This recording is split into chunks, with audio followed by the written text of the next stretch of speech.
அட, மார்கழி பிறந்தாச்சு. ஆண்டாளுக்கு உகந்த மாதம் இந்த மார்கழி மாதம். ஆண்டாள் அருளிய திருப்பாவையோட 13வது பாசுரம் இது.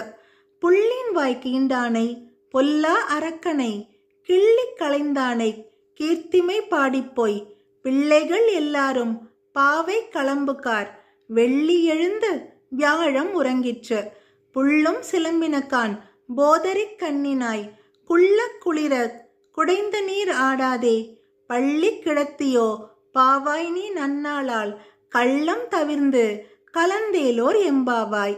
இந்த பாடலின் பொருள்: பறவை வடிவம் கொண்டு வந்த பகாசுரனின் வாயை பிளந்து அழிக்கவும் பிறன்மனை நாடிய ராவணனின் தலையை கொய்யவும் அவதாரம் எடுத்த நாராயணனின் புகழை பாடியபடியே நம் தோழியர் எல்லாரும் பாவை விரதம் இருக்கும் இடத்திற்கு சென்றாகி விட்டது.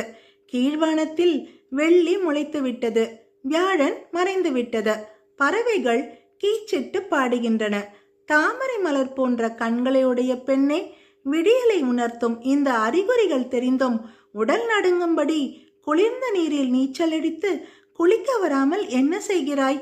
அந்த கண்ணனை நினைக்கும் ஒவ்வொரு நாளும் நன்னாளே.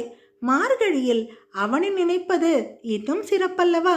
எனவே தூக்கம் என்கிற திருட்டை தவிர்த்து எங்களுடன் நீராட வா.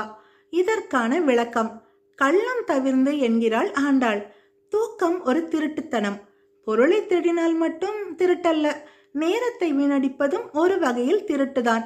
அதிலும் பகவானை நினைக்காத ஒவ்வொரு நிமிடமும் நமக்கு நாமே செய்யும் திருட்டுதான்.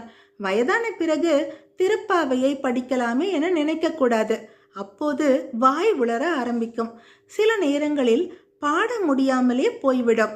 அதனால் இளமையிலேயே பகவானின் திருநாமங்களை சொல்லி அவனது திருக்கதைகளை படித்தால் செல்வங்கள் நம்மை தேடி வராதோ?